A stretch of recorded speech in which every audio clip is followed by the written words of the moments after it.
কিছু গল্প কখনো শেষ হয় না, কিছু ভালোবাসা কখনো ভুলে যাওয়া যায় না। প্রেমের নির্বাসনের আজকের এই পর্বে গল্পটি আরও এক নতুন মোড় নিতে চলেছে, যেখানে অতীতের স্মৃতি আর বর্তমানের বাস্তবতা মুখোমুখি দাঁড়াবে, আর একটি সিদ্ধান্ত বদলে দিতে পারে সবার জীবন। ভালোবাসা কি আবার ফিরে আসবে, নাকি এই নির্বাসন আরও গভীর হবে বেদনার অন্ধকারে? জানতে হলে দেখো শেষ পর্যন্ত, কারণ আজকের এই পর্বে লুকিয়ে আছে এমন কিছু সত্য যা তোমার হৃদয়কে নাড়া দিয়ে যাবে। আর আপনি যদি আমাদের চ্যানেলে নতুন হয়ে থাকেন, তাহলে লাইক দাও, কমেন্ট করো আর সাবস্ক্রাইব করতে ভুলো না, কারণ এই গল্পটা শুধু গল্প নয়, এটা এক অনুভূতির নাম। উক্তি একলা পেয়ে জুলুম করা হচ্ছে, কি সাহস সবার! এই নাকি ফ্যামিলি? লতা তখনও বিকেলের চুল মুঠো করে খামচে ধরে আছেন। দিশা নিজের ধারালো নখ দিয়ে লতার হাতটা সজোরে চেপে ধরতেই তিনি ব্যথায় কোকিয়ে উঠলেন। আহ, লাগছে আমার! লতা আর্তনাদ ছাড়েন।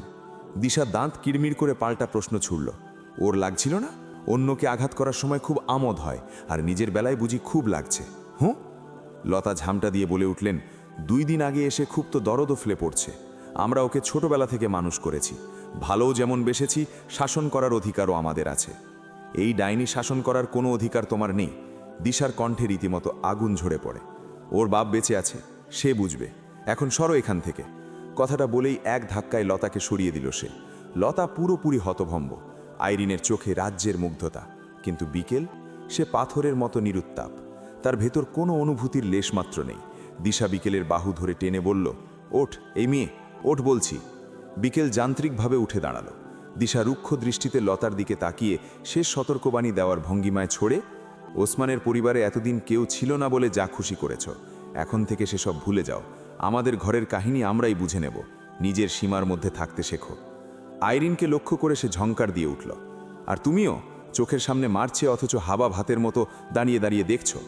কথা শেষ করে বিকেলের বাহু শক্ত করে জড়িয়ে ধরে ঘর থেকে বেরিয়ে এলো দিশা।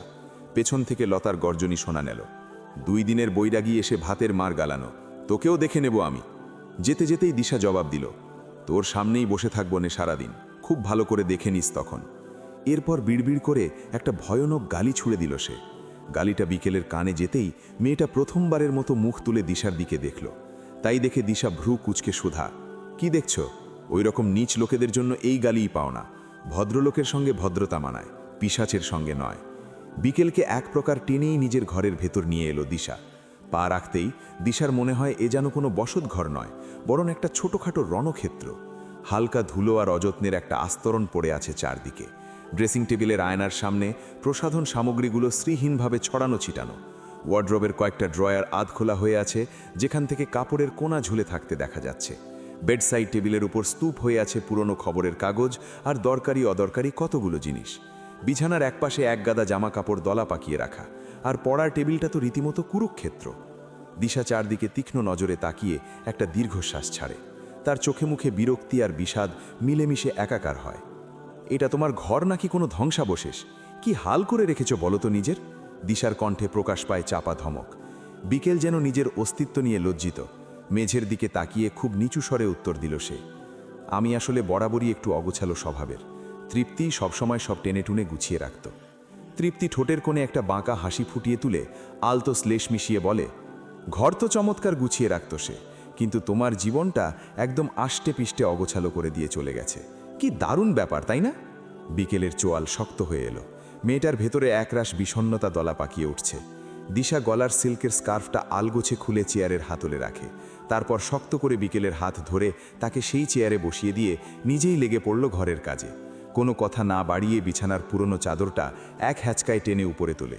বালিশের কাভারগুলো খুলে মেঝেতে ছুঁড়ে ফেলতে ফেলতে কথা চালিয়ে যেতে লাগলো, শোনো, দরজায় দাঁড়িয়ে যতটুকু শুনলাম তাতে মোদ্দা কথা এই দাঁড়ায়, ওই লম্বা ছেলেটা তোমাকে মাঝ রাস্তায় একা ফেলে দিয়েছে।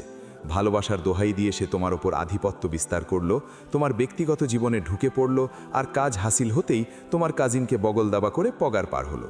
হিসেবটা তো এই, নাকি অন্য কিছু? বিকেলের শরীরটা অস্বস্তিতে কাঁটা দিয়ে ওঠে।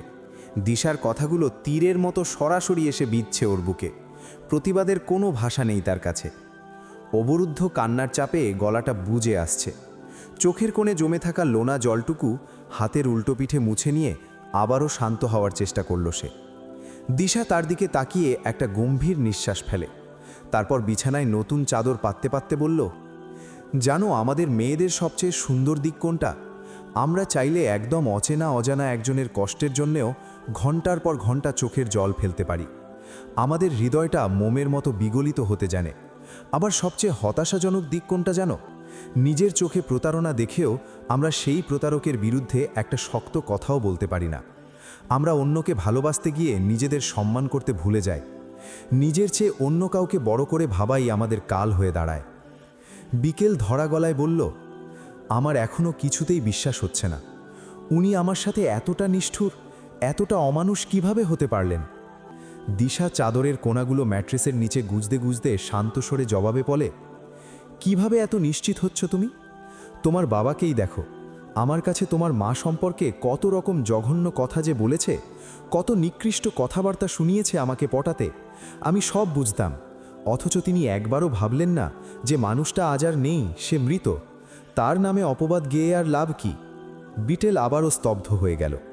দিশা বলল, একটা কথা মনে রেখো বিকেল, মেয়ে মানুষের নিজের বলতে শুধুমাত্র তার নিঃশ্বাসটাই আছে।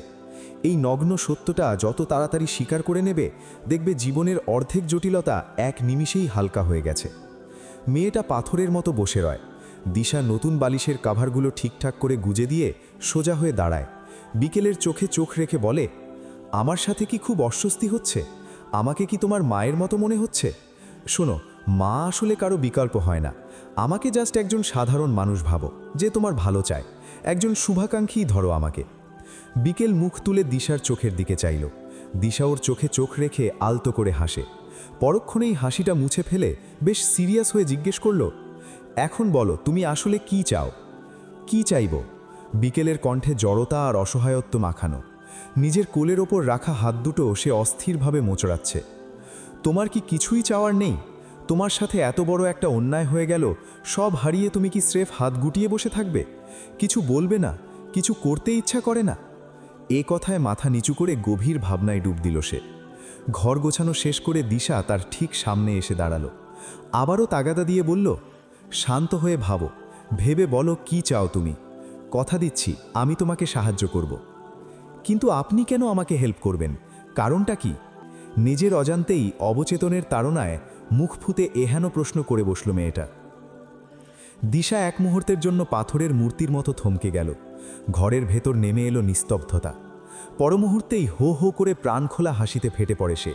বিকেল অবাক চোখে চেয়ে। হাসি থামিয়ে দিশা এগিয়ে এলো বিকেলের দিকে। তার হাত দুটো আলতো করে টেনে নিয়ে বিছানার নরম গদিতে বসালো। এরপর জানালার ভারী পর্দাগুলো একটানে সরিয়ে দিয়ে সার্সিগুলো হাট করে খুলে দিল সে। খোলা জানালা দিয়ে আসা ঝাপটা বাতাসে পর্দাগুলো যখন উড়ছে, তখন সেগুলো ঠিকঠাক করতে করতে দিশা উত্তরের ঝুলি খুলল। সৎমা আর সন্তানের মধ্যকার ওই যে একটা পুরনো আমলের বিভীষিকাময় কনসেপ্ট আছে না, দয়া করে ওটা থেকে আগে বেরিয়ে আসো তুমি। আমি তোমার সৎমাও নই, আবার আপন মা হওয়ার দাবিও রাখি না। আমি জাস্ট এমন একজন মানুষ যার এই মুহূর্তে মনে হয়েছে তোমার পাশে থাকাটা খুব জরুরি। কথাটা বলেই হঠাৎ ভীষণ চুপ হয়ে গেল দিশা। তার চঞ্চল হাত দুটো অস্থির হয়ে এলো পর্দার কাপড়ে। ঘরের ভেতর আবারও নেমে আসে ভারী নীরবতা। বিকেল উৎসুক হয়ে কান পেতে রইল। সে বুঝতে পারছে ওর ভেতরে আরও অনেক কিছু বলার আছে। বেশ কিছুক্ষণ সময় নিয়ে একটা দীর্ঘশ্বাস ছাড়ল সে। বিকেলের দিকে না তাকিয়েই অস্ফুট স্বরে বলল, আজকের এই যে জায়গায় তুমি দাঁড়িয়ে আছো, ঠিক এই একই মোহনায় একদিন দিয়াশাও দাঁড়িয়েছিল। বিকেল ভ্রু কুচকে অবাক হয়ে আওড়ায়, দিয়াশা? বিকেলের প্রশ্নে দিশা জানালার দিক থেকে ঘুরে দাঁড়ালো। তার ঠোঁটের কোণে একটা ম্লান হাসি। মেয়েটার চোখের দিকে তাকিয়ে বলে, আমার পুরনো নাম। পুরো নাম ছিল দিয়াশা হাওলাদার। বিকেলের বিস্ময় যেন বাদ মানছে না। সে নিজেকে সামলাতে না পেরে সরাসরিই প্রশ্ন করে বসল, আপনাকেও কি কেউ ঠিক এভাবেই ঠকিয়ে? ছিল, ঠকিয়েছিল। জীবনের বড় একটা ধাক্কা খেয়ে তারপর আমি এই দিয়াশা থেকে আজকের দিশা হয়েছি। এখন আমাকে দেখো তো একবার, এই যে আমি দাঁড়িয়ে আছি তোমার সামনে, আম সেক্সি অর নট? এমন উদ্ভট কথা দিশার না চাইতেও ঠোঁটের কোণে একচিলতে হাসি ফোটে মেয়েটার। তাই দেখে অস্থির হয়ে ওঠে দিশা। বলে বসে, কি হলো বলো না, হট অর নট? বিকেল কিছুটা লজ্জা পেয়ে সংক্ষেপে বিড়বিড় করে, সুন্দর আপনি। দিশা শব্দ করে একটা নিঃশ্বাস ফেলে। শোনো, আমার জীবনে এখন একটা জিনিসই সবচেয়ে বেশি ম্যাটার করে, মানি। টাকা ছাড়া এই জীবনে আর কোনো হানি নেই। আজকেও এক ব্যাটার প্রেমে প্রায় পড়তে পড়তে শেষ মুহূর্তে নিজেকে টেনে হিঁচড়ে তুলে আনলাম। ওই লোক আমাকে প্রায় বোকা বানিয়েই দিচ্ছিল, কিন্তু হঠাৎ করেই রিয়েলাইজ করলাম যে মানুষটা এত বছরের পুরনো সম্পর্ক, নিজের সাজানো সংসার, স্ত্রী আর বাচ্চা থাকার পরেও বাইরের নারীতে মজে থাকে, তার কাছে আমি একটা মিস্ট্রেস ছাড়া আর কি? শরীরের নেশা কেটে গেলে আমার অস্তিত্ব কি আর থাকবে? না। একটু থেমে আবার বলতে শুরু করে সে, গা বেচে তো আর টাকা নেব না আমি, তবে সুযোগ বুঝে এই সমাজটাকে একটু ধান্দা করতে অসুবিধে কোথায় বলো? এই যে সব কামুক আর বোকাচোদা পুরুষগুলো চারদিকে ঘুরে বেড়ায়, এদের ট্র্যাপে ফেলে 2 পয়সা আদায় করাই যায়। ওই ব্যাটার একটা ভিডিও করে নিয়ে আসছি। আমাকে গ্রিট করে যখন গাড়িতে তুলছিল তখন কেমন লেপ্টে আমার হাতটা চেপে ধরেছিল। দেখবে, বিকেলের চোখমুখ থেকে বিস্ময় সরছে না। সে যেন কোনো উপন্যাসের জীবন্ত চরিত্রের সামনে বসে আছে। তার চিরচেনা জগতের বাইরেও যে এমন একটা পৃথিবী আছে, আর সেখানে মানুষের চিন্তাধারা যে এমন বিচিত্র হতে পারে তা তার কল্পনারও অতীত। সে অপলক দৃষ্টিতে তাকিয়ে রইল দিশার দিকে। দিশা আবারও তার ভুবন ভোলানো হাসিটা ছুঁড়ে দিল। হাসতে হাসতেই বিকেলের বিহবল চোখের দিকে তাকিয়ে বলে ওঠে, খুব অবাক হচ্ছ তাই না? নিশ্চয়ই ভাবছো আমি কেমন মেয়ে, আমার কোনো চারিত্রিক বালাই আছে কি না, এসবই তো ঘুরপাক খাচ্ছে মাথায়। শোনো, বিকেল আমাকে নিয়ে আপাতত মাথা না ঘামিয়ে বরং নিজেরটা নিয়ে একটু ভাবো। কি করবে ঠিক করেছ? কিছু কি চিন্তা করলে? শেষ প্রশ্নটা মেয়েটাকে আবারও সেই অসহ্য অন্ধকারের গহ্বরে ঠেলে ফেলে দেয়। ওর উজ্জ্বল মুখটা মুহূর্তেই ফ্যাকাশে আর পাংশুটে হয়ে গেল। আরও মিনিটখানেক সময় নিয়ে নিজের ভেতরের অস্থিরতাটুকু শান্ত করার চেষ্টা করল সে। তারপর খুব নিচু স্বরে কাঁপা কাঁপা গলায় বলল, আমি ওর সাথে একবার কথা বলতে চাই। ওই ছেলের সাথে? দিশার ভ্রুজোড়া কপালে ওঠে। প্রশ্নটা সে ছুড়ে দিল বেশ তীক্ষ্ণভাবেই। বিকেল কথা না বলে শুধু ওপর নিচ মাথা দোলালো। নাম্বার আছে তোমার কাছে? আমার তো ফোনটাই নেই। ফোনটা হারিয়ে গেছে। হারিয়ে গেছে? কিভাবে? জানি না। যে রাতে আপনারা এলেন সে রাতেই ফোনটা বাসায় রেখে আমি ঘর থেকে বেরিয়ে গিয়েছিলাম। পরে ফিরে এসে আর ওটা খুঁজে পাইনি। এরপর এত সব ঘটে গেল যে ফোন খোঁজার মতো মন মানসিকতা আমার ছিল না। অন্য কোনো নাম্বার থেকে কি কল দেওয়ার চেষ্টা করেছিলে? দিয়েছিলাম, কিন্তু নাম্বারটা বন্ধ বলছে। মেয়েটা হতাশার সুর ধরে। দিশা নিজের ঠোঁট কামড়ে ধরল। কিছু একটা গভীর চিন্তা করতে করতে সে কয়েক মুহূর্ত পায়চারা করল ঘরের ভেতর। তারপর বিকেলের সামনে এসে দাঁড়িয়ে আচমকা প্রশ্ন করল, তোমার ঘরের দরজা কি সবসময় খোলাই থাকে নাকি তুমি বন্ধ রাখো? এমনিতে খোলাই থাকে, মাঝে মাঝে ডায়েরি লিখলে বা মন খারাপ থাকলে বন্ধ রাখি। সেদিন রাতেও কি খোলাই ছিল? হ্যাঁ। তাহলে বুঝে নাও তোমার ফোন এই বাড়িরই কেউ না কেউ সরিয়েছে। বিকেল আকাশ থেকে পড়ে। কে নেবে? এ বাড়ির মানুষ আমার ফোন নিয়ে কি করবে? তুমি কি এখনো বুঝতে পারছো না বিকেল? দিশা ওর পিঠের ওপর ঝুঁকে পড়ে প্রায় ফিস ফিস করে বলে ওঠে, কে চায় না যে ওই ছেলের সাথে তোমার আর কোনো যোগাযোগ থাকুক? কে চায় তোমাকে পুরোপুরি নিঃসঙ্গ করে দিতে? এত বোকা হলে এই দুনিয়ায় টিকবে কিভাবে? বিকেল পলকহীন চোখে দিশার দিকে তাকিয়ে রয়। হঠাৎ করেই তার তপ্ত মস্তিষ্কে একটা বিদ্যুৎ খেলে গেল। চোখের মণি দুটো বড় হয়ে এলো তার। গলা চিরে খুব অস্ফুটে একটা নাম বেরিয়ে এলো, তৃপ্তি। দিশা সাথে সাথে সজোরে মাথা নাড়ল। যাক, যতটা গোবর ভেবেছিলাম তোমার মাথায় ততটাও না, ঠিক ধরেছ। আমার বিশ্বাস হতে চায় না, ওরা দুজনেই তো আমার সবচেয়ে কাছের ছিল। তৃপ্তি তো আমারই রক্ত। কথা শেষ হওয়ার আগেই মেয়েটার চোখ থেকে আবার নামে নীরব নোনা নদীর জল। দিশা এগিয়ে আসে, বিকেলের খুব কাছে বসে নিজের নরম আঙুল দিয়ে ওর চোখের জল মুছিয়ে দিতে দিতে গাঢ় স্বরে বলে, আমার যখন এই অবস্থা হয়েছিল পাশে দাঁড়ানোর মতো কাউকে পাইনি। কাউকে পেলে হয়তো আজকের এই রূঢ় দিশা তৈরি হতো না। দিয়াশা ছিল এই দিশার ঠিক বিপরীত। নরম এক চিলতে মন, দুর্বল হৃদয়ের অধিকারী। অল্প আঘাতেই যে কান্নায় ভেঙে পড়ত। মানুষের কথার তীক্ষ্ণ বাণে বিদ্ধ হওয়া ছিল আমার প্রতিদিনের গল্প।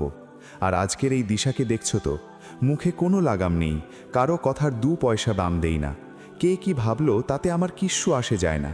যা ভালো লাগে স্রেফ সেটাই করি। কেউ আঘাত দিলে তাকে 2-3 গুণ ফিরিয়ে দেই। বলতে বলতে একটু থামে সে।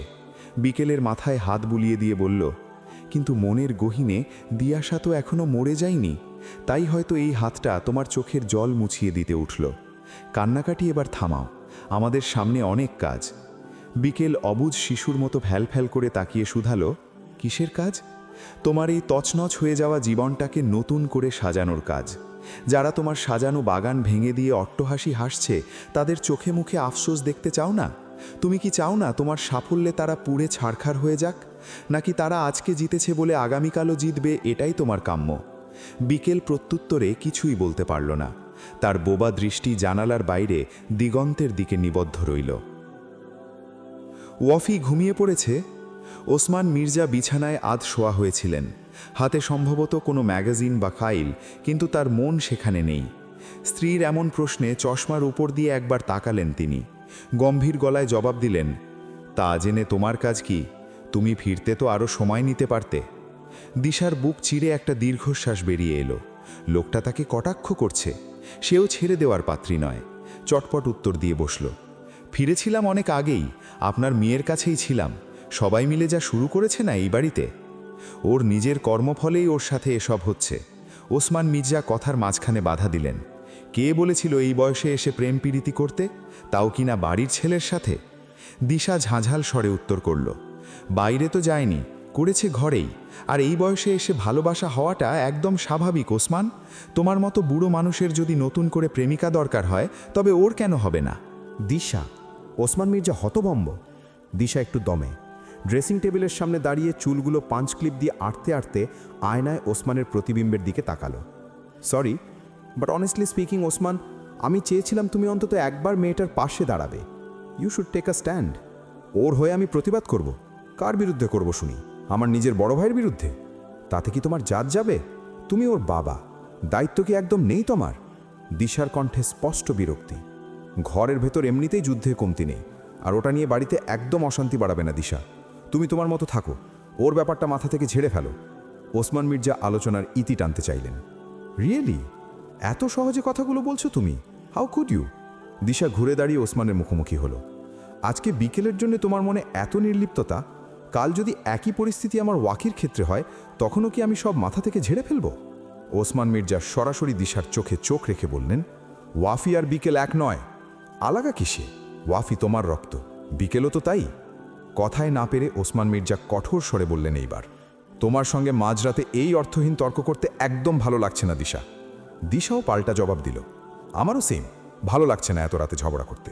কিন্তু ওসমান, তোমাকে বুঝতে হবে, সারা জীবন এভাবে সবার মুখ চেয়ে ঘর সংসার হয় না। তোমাকে আলাদা হতে হবে। এই জয়েন্ট ফ্যামিলির বিষাক্ত পরিবেশ থেকে নিজের ছোট সংসারটাকে আলাদা করতে হবে। নিজের ভালো মন্দ তোমাকেই বুঝে নিতে হবে। ওসমান মির্জা কণ্ঠের স্বর এক ধাপ চড়িয়ে বললেন, তুমি আমাকে আমার পরিবার থেকে আলাদা হতে বলো দিশা? 2 দিন হলোই বাড়িতে এসেছো, আর এরই মধ্যে এসব ফোন দিয়ে আটতে শুরু করেছো। Osman, don't shout. গলা চড়ালেই ভুলটা ঠিক হয়ে যায় না।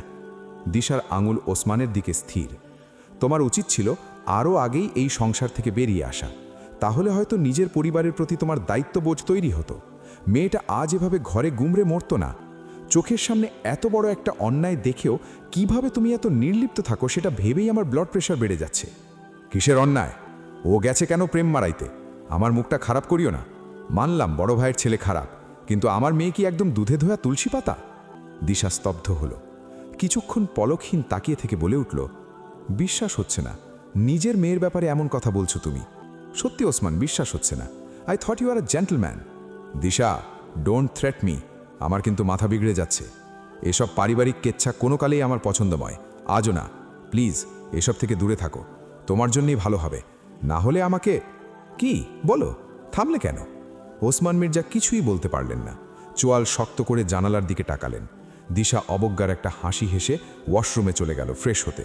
তার হাসিতে মেশানো বিদ্রুপটা আর তীব্র টিটকারিটুকু ওসমান মির্জার চোখের তারায় বিধে রইল তারপর আরও অনেকক্ষণ। বিকেলের ডায়েরি লেখার অভ্যাস কোনো কালই ছিল না।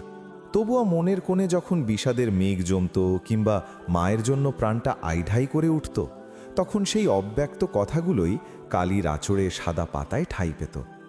আজ গভীর রাতে আবারও সেই পুরনো খাতাটি নিয়ে বসেছে সে। রাতের মধ্যপ্রহর পেরিয়ে গেছে, ভোরের আলো ফুটতে আর খুব বেশি দেরি নেই, অথচ বিকেলের চোখের পাতায় এক ফোঁটা ঘুম নেই। ক্লান্ত হৃদয়ে যন্ত্রণার ভার বইতে বইতে সে অবসন্ন, তবু দুচোখ বুজে আসছে না এক মুহূর্তের জন্য। স্মৃতির আয়নায় বারবার ভেসে উঠছে ওই চেনা মুখটি। দিশার কথাটা বড্ড বেশি কানে বাজছে তার। প্রতারকের প্রতারণা জানার পরেও নারী মন তাকে ভুলতে পারে না। বিকেলও পারছে না। যে মানুষটা এত মমতা দিয়ে তার হৃদয়ে ঘর বেঁধেছিল, সে মানুষটাই কেন সেখানে এমন নির্দয় আঘাত করল? রোদ্দুর কি সত্যিই তাকে ঠকিয়েছে, নাকি এই কুয়াশার আড়ালে লুকিয়ে আছে অন্য কোনো সত্য, যা বিকেলের অগোচরে? পাতা উল্টে চলে সে। না লিখতে চেয়েও কত কি যে লেখা হয়ে গেছে এই কদিনে। একটি পাতায় এসে বিকেলের হাত থমকে গেল। সেখানে লেখা, মা, কতদিন ধরে ইলিশ ভাপা খেতে ইচ্ছে করছে, কিন্তু কাকে বলবো? বড় মায়ের শরীরে জ্বর, ফুপুর মেজাজ বোঝা ভার, আর চাচির কাছে তো চাওয়াই দেয়। তুমি থাকলে হয়তো মুখ ফুটে বলার আগেই পাতে তুলে দিতে। মা, তোমরা আসলে জাদুকর হও, তাই না? লেখার ওপর দিয়ে আঙুল বোলায় বিকেল। ঝাপসা হয়ে আসে চোখ, গাল বেয়ে গড়িয়ে পড়ে নোনা জল। একটা দীর্ঘশ্বাস ছেড়ে চোখ মুছে সে আবারও পাতা উল্টাতে শুরু করে। কিছু দূর গিয়ে আবারও থমকে দাঁড়ায় তার দৃষ্টি। এই পাতাটায় লেখা, এত কাছে ছিলে তুমি, আমার আপনের চেয়েও আপন হয়ে, তবু কেন চিনতে এত দেরি হলো বলো তো? লেখাটা পড়া মাত্রই বিকেলের বুকটা চূর্ণ বিচূর্ণ হয়ে গেল। মনে পড়ে যায় সেই বিশেষ দিনটির কথা। মানুষটার বুকে রোমে নিজেকে সঁপে দিয়েছিল সে। সেদিন তার সামান্য চোখের জলে মানুষটা অস্থির হয়ে উঠেছিল। শাসনের সুরে বলেছিল, বলেছি না এই দু চোখে একদম জল নয়। কি অদ্ভুত পরিহাস! শেষমেশ আজন্মের কান্নার জলটুকু তো সেই মানুষটাই উপহার দিয়ে গেল। হায়, যতন করে বুকে রাখা মানুষগুলিই কেন বুক বরাবর ছুরি চালায়? বিকেল ডায়েরিটা চেপে ধরে। দেহটা ঠান্ডা ফ্লোরে আঁটা, মাথাটা রাখে বিছানার ওপর। ভ্রমে ভেবে নেয় এই তো তার পাশেই রোদ্দুর বসে, তার কাঁধেই মাথাটা ঠাঁই পেয়েছে আরও একবার। একা একাই বিড়বিড় করে বিকেল। চোখ দিয়ে বয়ে চলা নোনা পানির স্রোত বাড়তে বাড়তে একসময় বাঁধ ভেঙে উপচে আসে। গাল, ঠোঁট, চিবুক সব ভিজে অথই সাগর। বিকেলের ভাঙা স্বরটি তবু বুঝে আসে না। আপনি আমায় কতবার কত অজুহাতে আঘাত করেছিলেন, কখনো শাসনের অধিকারে, কখনো নিছক মশকরায়, আবার কখনো কোনো কারণ ছাড়াই। আমি সেসব আঘাতের দাগ কোনোদিন মনে রাখিনি, সবটুকু অবলীলায় ক্ষমা করে দিয়েছি। অথচ আজ আপনি এই শরীরে স্পর্শটুকু না করেও মনের গহীন কোণে এমন এক বিষ ব্যথা গেঁথে দিয়েছেন, যা প্রতিটি নিঃশ্বাসে টের পাচ্ছি। এই পাহাড় সম হাহাকার আমি জাগরণে বা মরণে কোনোভাবেই ভুলতে পারবো না, কোনোভাবেই না। আপনি এখন কোথায় আছেন, কেমন আছেন আমি জানি না, তবে অন্তর থেকে দোয়া করি আপনি ভীষণ ভালো থাকুন। মিথ্যে করে হলেও আমাকে যেটুকু সুখে রাখতে চেয়েছিলেন, আমাদের দুজনকে নিয়ে যত স্বপ্ন সাজিয়েছিলেন, তার প্রতিটি অংশ যেন আপনার জীবনে সার্থক হয়। আমার সবটুকু প্রাপ্তি আপনারই হোক, কেবলমাত্র আপনার। বিকেলের কণ্ঠনালী শুকিয়ে কাঠ হয়ে আসে। মনে হয় অদৃশ্য কোনো হাত তার টুটি চেপে ধরেছে। নিঃশ্বাস নিতেও যেন বড্ড শ্রম হচ্ছে আজ। এত কষ্ট, এত নিদারুণ হাহাকার ভরা যন্ত্রণা কি একটা মানুষের পক্ষে সইবার কথা? চেতনার সীমানা ঝাপসা হয়ে আসে তার। মাথাটা ঝিমঝিম করে ওঠে। অবশ হয়ে আসা শরীরটা ধীরে ধীরে অচেতনতার কোলে ঢলে পড়তে থাকে। আর ঠিক সেই মুহূর্তে অস্ফুট স্বরে নিজের অজান্তেই বিড়বিড় করে ওঠে সে, যা কিছু ভালো হওয়ার কথা ছিল, আমার, তোমার, আমাদের সবটা তোমার হোক গো, তোমার হোক। অন্ধকার নেমে আসে দু চোখে। ডায়েরির খোলা পাতাটার ওপর তার অবশ হাতটা পড়ে থাকে দীর্ঘক্ষণ। সকালের আলো এসে ছুঁয়ে যায় এক সময়, রোদ পড়ে, সরেও যায়। বিকেলের ঘুম ছুটে না। ঠান্ডা মেঝের ওপর গুটিসুটি দিয়ে ঘুমিয়ে থাকে। দুপুরের খাবার টেবিলে আজ এক প্রকার মিলনমেলা বসেছে বলা চলে। বিকেলের অনুপস্থিতি ছাড়া বাড়ির প্রায় সবাই উপস্থিত। দিশাও আজ খেতে বসেছে। পরম মমতায় ওয়াফিকে লোকমা তুলে খাইয়ে দিচ্ছে সে। খাবার ফাঁকেই নিস্তব্ধতা ভেঙে লতা খানিকটা কৌতূহলী হয়ে উমেদ মির্জাকে প্রশ্ন করলেন, ওদের ওখানের কি অবস্থা ভাইজান, ফোন টোন করেছিল নাকি? উমেদ মির্জা শান্ত গলায় জানালেন, হ্যাঁ, রোদ্দুরের সাথে কথা হয়েছে, ওরা ঠিকঠাক আছে, বলেছে সব একটু গুছিয়ে নিয়ে তারপর ভালো মতো কল করবে। লতা স্বস্তির নিঃশ্বাস ফেলে বললেন, যাক মাবুদ, শুনে নিশ্চিন্ত হলাম। ঠিক তখনই দিশা খাওয়া থামিয়ে সরাসরি উমেদ মির্জার দিকে তাকিয়ে অনেকটা আদেশের সুরে বলে উঠল, তা আপনার ছেলেকে বলবেন আমার কিছু জরুরি কথা আছে তার সাথে, ফোন করলে আমাকে ধরিয়ে দেবেন। এমন সোজা সাপটা আর কিছুটা রূঢ় ভাব শুনে উমেদ মির্জা সহ টেবিলের সবাই থমকে গেল। বাড়ির প্রধান কর্তার সাথে এমন স্বরে কথা বলাটা যেন অকল্পনীয়।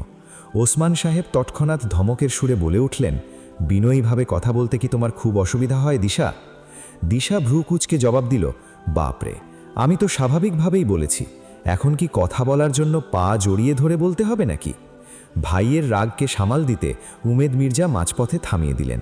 ওসমান, বাদ দে তো, খাবার টেবিলটা অন্তত শান্ত থাকুক। বড় ভাইয়ের কথায় ওসমান চুপ হয়ে গেলেন ঠিকই, কিন্তু দিশার দিকে একদলা জ্বলন্ত দৃষ্টি নিক্ষেপ করতে ভুললেন না। দিশা সেসবে থোড়াই কেয়ার করে, আবারও খাওয়া শুরু করল। মেহেরজান বিবিও আজ সবার সাথে খেতে বসেছেন। তিনি সকাল সকাল এসেছেন, সন্ধ্যায় আবার হাসপাতালে বড় বউয়ের কাছে চলে যাবেন।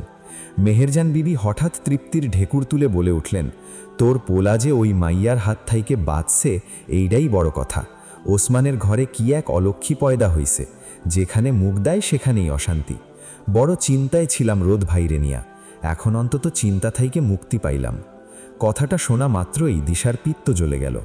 মুখের লাগাম টেনে ধরা তার স্বভাব বিরুদ্ধ। সে চিবিয়ে চিবিয়ে বলে উঠল, আপনার চিন্তা মুক্তি হলো সেটা তো বুঝলাম আম্মা, কিন্তু আপনি কবে দুনিয়া থেকে মুক্তি পাবেন? না মানে সব কিছুরই তো একটা এক্সপায়ারি ডেট থাকে, আপনারটা কবে ফেল হবে? ওপারে আব্বা বোধহয় আপনাকে খুব একটা ডাকছেন না, তিনি একা একাই শান্তিতে আছেন মনে হয়।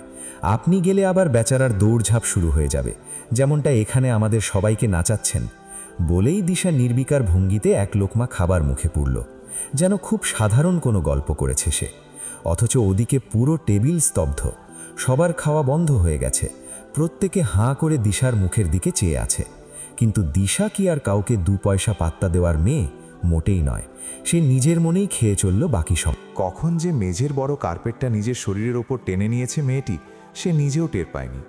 জ্বরের ঘোরে অবশ শরীরে কখন ঘুম নেমে এসেছে তার হিসেব নেই। দিশা ঘরে ঢুকে এই দৃশ্য দেখে বুক চিরে একটা দীর্ঘশ্বাস ফেলে। ধীর পায়ে এগিয়ে এসে উবু হয়ে বসল সে। সস্নেহে হাত রাখল বিকেলের কপালে। উত্তাপ খুব বেশি নয়, তবে শরীরটা পুড়েছে মন্দ নয়। এক পশলা গোসল আর পেটে দানা পানি পড়লে হয়তো জ্বরের এই দাপটটুকু অস্তিমিত হয়ে আসবে। দিশা আলতো করে ডাকল, বিকেল, এই মেয়ে উঠবে না? তন্দ্রাচ্ছন্ন শরীরটা একটু নড়ে চড়ে উঠল।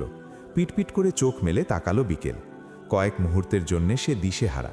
কোথায় আছে, কেন আছে, কিছুই যেন মাথায় ধরছে না। দিশা ঠোঁটের কোণে এক চিলতে হাসি ঝুলিয়ে বলল, বাইরে তো বিকেল হয়ে গেল বিকেল, এবার কি উঠবে না? বিকেল জড়সড় হয়ে উঠে বসল। ভাঙা গলায় অস্ফুটে জানালো, এত সময় ধরে ঘুমালাম। মাথাটা বিশ্রীভাবে চক্কর দিয়ে উঠল তার। দিশা চট করে ধরে সামলে নিল। নির্ভার স্বরে বলে, ইটস ওকে, এই ক্লান্ত শরীরে ঘুমটা খুব প্রয়োজন ছিল তোমার। এবার ওঠো তো দেখি, একবারে গোসলটা সেরে নাও। বিকেলের ঝাপসা দৃষ্টি দিশার উপর স্থির হয়। দিশার পরিপাটি সাজ দেখে সে অবাক হয়ে শুধায়, আপনি এমন সেজেগুজে আছেন কেন? কোথাও যাবেন? হ্যাঁ, বেরোবো একটু, সঙ্গে তুমিও যাবে। আমি? বিকেলের চোখে রাজ্যের বিস্ময়। হ্যাঁ, কিন্তু কোথায়? দিশা আদুরে ধামকে বলে উঠল, এত প্রশ্ন করো না তো, জলদি ওঠো, তোমার রেডি হতে বেশ সময় লাগবে। এক প্রকার জোর করেই বিকেলকে গোসলখানায় পাঠিয়ে দিল দিশা। তারপর ওয়ার্ড্রোব ঘেটে বের করল চমৎকার একটা সালোয়ার কামিজ। বেবি পিঙ্ক শেডের ওপর সুনিপুণ চুমকির কাজ করা। রঙের মায়া আর কাজের আভিজাত্য মিলেমিশে একাকার যেন। বিকেল বের হয়ে তাই দেখে কাঁচুমাচু হলো। নর্মাল কিছু একটা পরি, মিনমিন স্বরে শুধালো মেয়েটা। দিশা চোখ পাকায় সঙ্গে সঙ্গে, একদম না, সাজতে হয় নিজের জন্য, তুমি আজ এটাই পরবে। জোর করে জামাটা পরিয়ে দিয়ে দিশা নিজেই বিকেলের ভেজা চুলগুলো আঁচড়ে দেয়। চোখের কোণে টেনে দেয় গাঢ় কাজলের রেখা। কপালে বসিয়ে দেয় ছোট্ট একটা কালো টিপ। সব শেষে ঠোঁটে হালকা শেডের লিপস্টিক ঘষে দিতেই বিকেলের চেহারায় একটা অপার্থিব লাবণ্য ফুটে ওঠে। আয়নায় নিজের এই অচেনা প্রতিবিম্ব দেখে বিকেল ক্ষণকাল স্তব্ধ হয়ে রইল।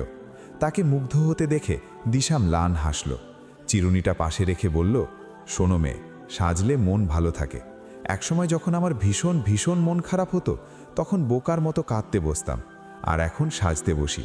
পরিপাটি করে সেজেগুজে বেরিয়ে যাই কোনো এক অজানা পথে। 1 কাপ গরম চা কিংবা 1 বাটি ঝালঝাল ফুচকা খেয়ে আসি। পেট ঠান্ডা তো মন ঠান্ডা, ব্যাস সব ঠান্ডা। দিশার কথা বলার ধরনে বিকেলের বিষণ্ণ ঠোঁটে এক চিলতে হাসির রেখা ফুটে ওঠে। দুজনেই ক্ষণিকের জন্য ভুলে যায় পেছনের তিক্ততা। তারপর একসময় ঘর ছেড়ে বেরিয়ে পড়ে ওরা।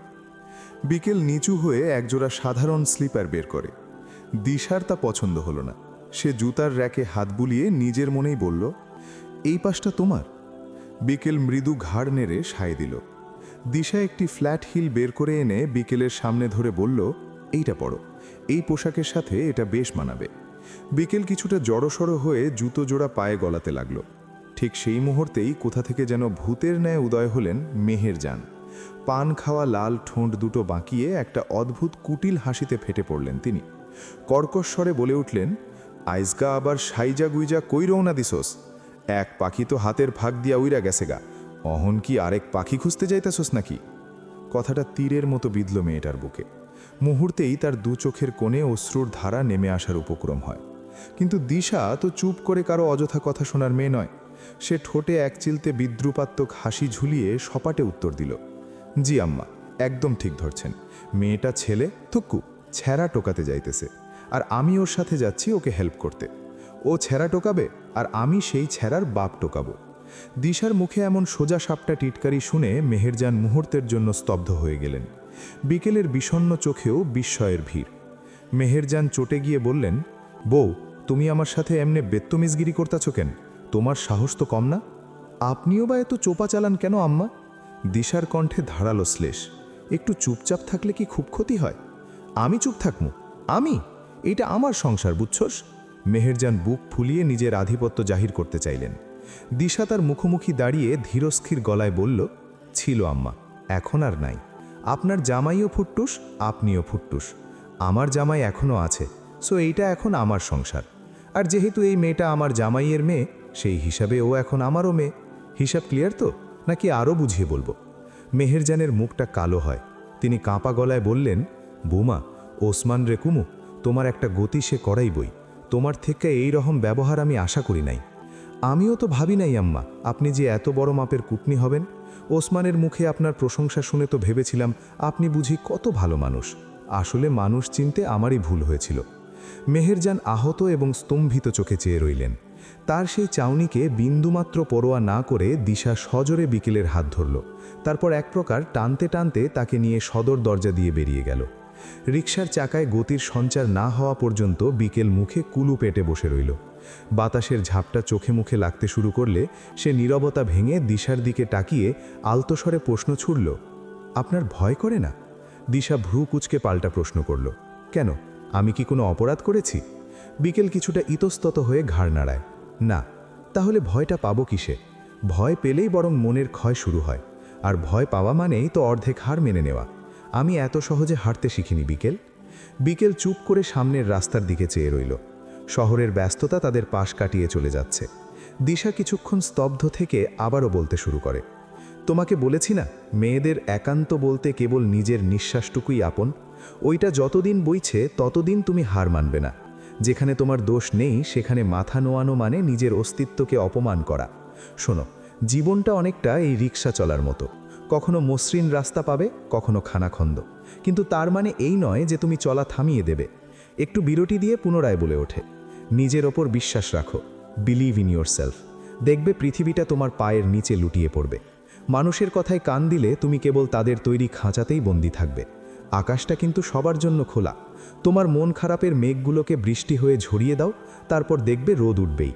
মনে রেখো, তুমি কারো করুণার পাত্রী নও, তুমি তোমার নিজের গল্পের রানী।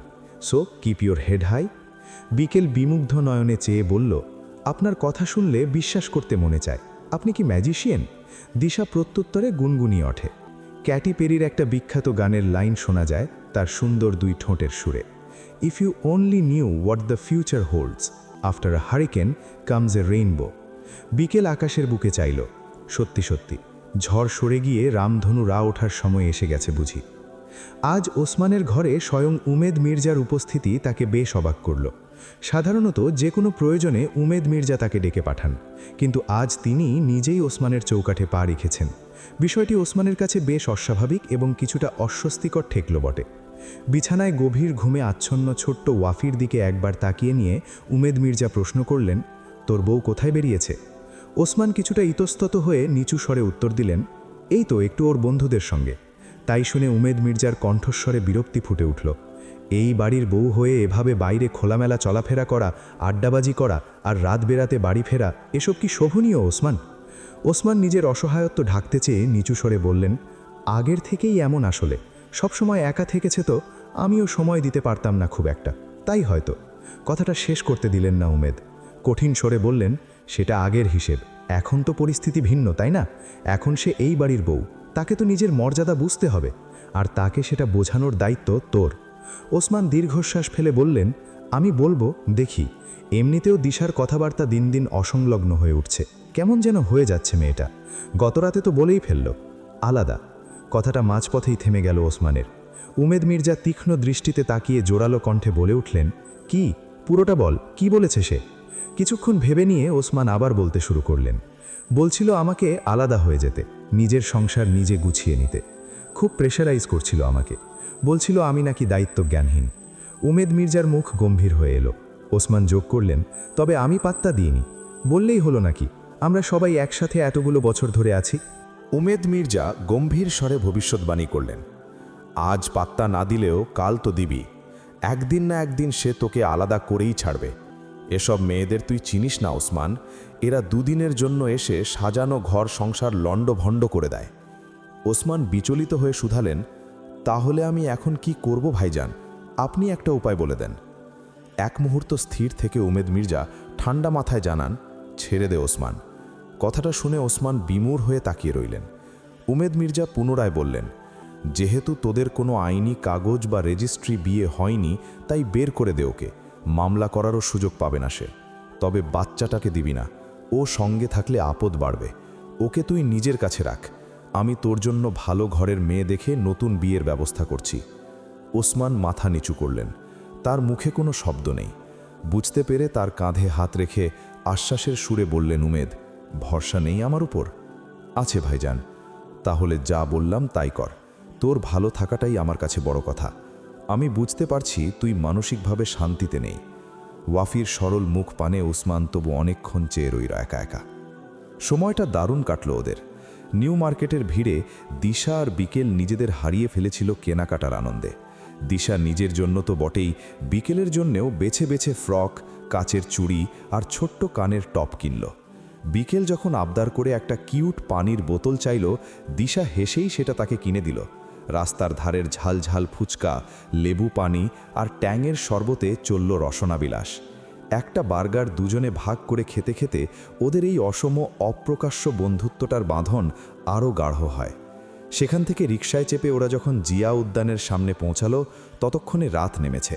উদ্যানের ভেতরে প্রবেশের অনুমতি নেই, কিন্তু বাইরের ল্যাম্প পোস্টের ম্লান আলো আর সারি সারি গাড়ির ভিড়ে পরিবেশটা মায়াবী হয়ে উঠেছে। মির্জা বাড়ির 4 দেওয়ালের গণ্ডিতে বন্দি বিকেলের কাছে এই শহরটা আজ বড্ড অচেনা, অথচ ভীষণ আপন লাগছে। বন্ধুদের সঙ্গেও কোনোদিন এভাবে বের হওয়া হয়নি ওর। আনন্দ আর বিষাদের অন্যরকম মিশ্রণে বিকেলের চোখ দুটো ভিজে এলো। হয়তো অতি প্রাপ্তির আনন্দেই মন মাঝে মাঝে কাঁদতে চায়। হাতে গরম গরম ভুট্টা ভাজা নিয়ে ওরা পাশাপাশি বসল। দিশা স্নিগ্ধ স্বরে প্রশ্ন করল, কেমন লাগছে আজকে? বিকেল উজ্জ্বল হাসিতে মাথা নেড়ে বলল, ভীষণ ভালো। আপনি না থাকলে যে কি হতো, হয়তো এতক্ষণে গলায় ফাঁস। কথাটা শুনে দিশা চটে গেল। শাসানোর ভঙ্গিতে বলে উঠল, ভাগ্য ভালো আশেপাশে মানুষ আছে, নইলে একটা চর কষাতাম। অবশ্য মায়ের হাতের চর তো যে কোনো জায়গায় খাওয়া যায়, তাই না? খবরদার বিকেল, এই শব্দটা যেন আর কোনো দিন তোমার মুখে না শুনি। এটা আমার শেষ ওয়ার্নিং। বিকেল অপরাধীর মতো হেসে মাথা কাত করে, মুখে 1 চামচ ভুট্টা পুড়ে দেয়। দিশা আবার স্বাভাবিক হয়ে জিজ্ঞেস করে, খেতে মজা হয়েছে? বিকেলের সংক্ষিপ্ত জবাব। দিশা রাস্তার ট্রাফিক আর মানুষের ভিড়ের দিকে তাকিয়ে হঠাৎ উদাস গলায় বলতে থাকে, জীবন আসলে স্রোতহীন এক নদীর মতো, যা একঘেয়েমিতে বয়ে চলে। কিন্তু এই বয়ে চলার মাঝেই নিজের জন্য কিছু একান্ত মুহূর্ত চুরি করে নিতে হয় বিকেল। নিজেকে ভালোবাসার জন্য কোনো অনুমতির প্রয়োজন পড়ে না বিকেল। চারপাশের অন্ধকার যখন খুব বেশি গাঢ় মনে হবে, তখন নিজের ভেতরেই একটা ছোট্ট প্রদীপ জ্বেলে নিতে হয়।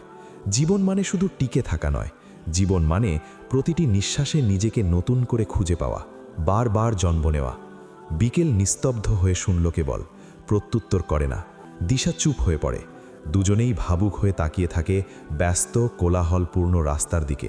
ছুটে চলা গাড়ি, অলস রিকশা, যানজট, আইসক্রিমওয়ালা, হাওয়াই মিঠাইয়ের দোকান, তেলে ভাজা গরুর ভুঁড়ি অমৃতভাবে খাওয়ার দৃশ্য, কত কিছু। তারপর একসময় বিকেল স্তব্ধতা ভাঙে। ফিরবেন না? মৃদু স্বরে জানতে চায়। উত্তরে মেয়েটা আকাশপানে চেয়ে দীর্ঘশ্বাস ফেলে, বিড়বিড় করে আওড়ে, যদি বা হতাম পাখি, দিতাম ফাঁকি, ফিরতাম না কো নীড়ে। ওই আকাশে নীরব বেশে হারাতাম জনমানবহীন ভিড়ে। বিকেল মুগ্ধ হয়ে বলল, কি সুন্দর বললেন। দিশা মুচকি হেসে বাস্তবতায় ফিরে আসে। কিন্তু পিঠে তো ডানা নেই রে। বিধাতা আমাদের পা দিয়েছেন মাটিতে চলবার জন্য, আর সেই পথ গিয়ে মিশেছে চেনা ঠিকানায়। ফেরার পথ আমাদের জন্য অপেক্ষা করছে। উঠি, চলো। ওরা দুজনে হাত ধরাধরি করে হাঁটতে শুরু করলো। ওপরের বিশাল আকাশ থেকে তারার আলো চুঁইয়ে চুঁইয়ে পড়তে লাগলো তাদের গায়ে। না বাবা, সবকিছু ভালো আছে, ও ভালো আছে, খেয়ে ঘুমিয়েছে মাত্রই। শরীর ভালো না, এখানে এসে থেকে হালকা হালকা জ্বর। ওসমান মির্জা উৎকণ্ঠিত হয়ে শুধালেন, তোর জ্বর ধরেনি তো? না বাবা, আমি একদম ফাইন বলেই অল্প একটু হাসি ছুড়ে দেয় রুদ্দুর। ওসমান মির্জা শান্ত হন। মোবাইলটা লাউডস্পিকারে দেওয়া, সবাই চারপাশে ছড়িয়ে ছিটিয়ে কথা শুনছে মনোযোগ দিয়ে। লতা বললেন, রুদ্দুর বাবা, তুমি একটু গরম স্যুপের ব্যবস্থা করিও। ওর জ্বর হলে এই খাবারটা ওর ভীষণ চাই, ভাত পানি মুখে দেয় না। রুদ্দুর আশ্বস্ত করে, আমি অলরেডি খাইয়ে দিয়েছি, খেয়েই ঘুমালো একটু, আশা করি দ্রুতই সুস্থ হয়ে উঠবে। তোমাগো এনে কত বাজে দাদু ভাই? রাইত নাইমা গেছে? মেহেরজানের প্রশ্নে রুদ্দুর প্রত্যুত্তর করে, না দাদি, এখানে 3:23 বাজে, সময়টা বিকেল। ওই ডাইনির নাম মুখে নিবি না দাদু ভাই, তুই তো বাইচা গেছোস, আমাগো হয়েছে জ্বালা, তার উপর যোগ হয়েছে তোর ছোট কাকার বউডা।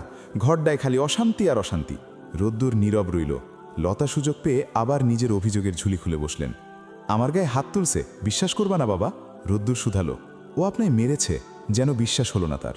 লতায় দিকে দ্রুত দ্রুত মাথা নাড়াতে লাগলো। বড় ভাইজানরে জিজ্ঞেস করে দেখো, এক বিন্দু যদি মিথ্যা বলি। একটা দীর্ঘশ্বাসের শব্দ ভেসে এলো ফোনের অপর প্রান্ত থেকে। ওর ব্যাপারটা যত দ্রুত সম্ভব ক্লোজ করা দরকার। ওকে অন্যত্র পাঠানোর ব্যবস্থা করতে পারো না বাবা? ওসমান মির্জা খুবই সন্তুষ্ট হলেন ছেলের এমন উত্তরে। বললেন, তুমি এদিকের এসব নিয়ে ভেবো না, তুমি পড়াশোনায় মনোযোগ দাও, আর তৃপ্তির প্রতি খেয়াল রেখো। আমরা সব সামলে নেব, আমি আছি তো। রুদ্দুর, আপনি? বিকেলের কণ্ঠের আকস্মিক স্বর উপস্থিত সবার মধ্যেই উত্তেজনা ছড়িয়ে দিল। মুহূর্তের মধ্যে শান্ত মেয়েটা উন্মাদিনীতে পরিণত হয়। কোনো কাণ্ডজ্ঞান নেই, কোনো সংকোচ নেই, সে প্রায় ঝাঁপিয়ে পড়ে উমেদ মির্জার উপর। সবার বিস্ময়কে তোয়াক্কা না করে উমেদ মির্জার হাত থেকে ফোনটা ছিনিয়ে নিল সে। কাপা কাপা গলায় ফোনের ওপাশে থাকা মানুষটিকে উদ্দেশ্য করে বলতে লাগলো, রুদ্দুর, আমি বিকেল, আমার সাথে কথা বলেন, প্লিজ প্লিজ, একটাবার কথা বলেন। উমেদ মির্জার রাগে ফেটে পড়লেন। রগ জটাস্বরে গর্জে উঠলেন তিনি, কত বড় সাহস! এই মেয়ে, আমার ফোন দাও। উমেদ মির্জা এগোতে চাইলেই মাঝপথে পাহাড়ের মতো দাঁড়িয়ে পড়ল দিশা। তীক্ষ্ণ স্বরে বলল, ওকে কথা বলতে দিন, ওর কথা বলাটা খুব প্রয়োজন। আপনার ছেলে নিজেকে ভাবেটা কি? ওসমান দিশার দিকে তেড়ে এলেন তাই শুনে। দিশা, চুপ, একদম চুপ। বড় ভাইজানের সামনে এভাবে কথা বলার সাহস পাও কোথায় তুমি? আর উনার ছেলে একটা মেয়ের জীবন নিয়ে ছিনিমিনি খেলার সাহস পায় কোথা থেকে শুনি? দিশা! ওসমানের চিৎকার ঘরবাড়ি কাঁপিয়ে তুলল। বিকেল তখন পৃথিবীর সব কোলাহল থেকে দূরে, ফোনের ওপাশের নীরবতার সাথে যুদ্ধ করছে। অঝোর ধারায় কাঁদতে কাঁদতে সে মিনতি করল, দোহাই আপনাদের, সবাই চুপ করুন, আমাকে কথা বলতে দিন। রুদ্দুর, প্লিজ আমার সাথে একটা বার কথা বলুন, আমি আপনার হাতে ধরি, পায়ে পড়ি। সবাই বলছে আপনি আমাকে ঠকিয়েছেন, সত্যিই কি তাই? আপনি আমাকে ঠকাতে পারেন? আপনি না সবসময় আমার হাসি মুখ দেখতে চাইতেন? তবে আজ এই হাহাকার ভরা বুক নিয়ে আমি বাঁচব কি করে? শুধু একবার বলুন যে আপনি আমাকে ঠকাননি, আমি সব ভুলে যাব রুদ্দুর, সব। বিকেলের বুক ফাটা আর্তনাদে উপস্থিত সবার ভেতরে নিস্তব্ধতা নামিয়ে আনলো এক মুহূর্তের জন্য। ফোনের ওপ্রান্তে নিস্তব্ধতা। বিকেলের মনে হয় সময় বুঝি থমকে দাঁড়িয়েছে। হৃৎপিণ্ডের প্রতিটি ধকধকামি নিজের কানেই শুনতে পাচ্ছে সে। কাপা গলায় আবারও ডেকে উঠল মেয়েটা, হ্যালো হ্যালো, আপনি কি ফোনটা কেটে দিলেন? শুনতে পাচ্ছেন? দীর্ঘ কয়েক সেকেন্ডের অসহ্য নীরবতা পার হয়ে ওপাশ থেকে ভেসে এলো অতি পরিচিত গম্ভীর কণ্ঠস্বর, যেন পাথর কুদে বের করা শব্দ, আমি শুনছি। বিকেল দু চোখ জোরে বুজে ফেলল। মনে হলো এক যুগ তৃষ্ণার্ত থাকার পর এক ফোঁটা জলের সন্ধান পেয়েছে সে। বুকের ভেতর হাতুড়ির পিটুনিটা আরও বাড়ে। চোখ বোঝা অবস্থাতেই তার কণ্ঠনালী বেয়ে অনুনয় ঝরে পড়তে থাকে, আমার সঙ্গে একটু কথা বলবেন প্লিজ।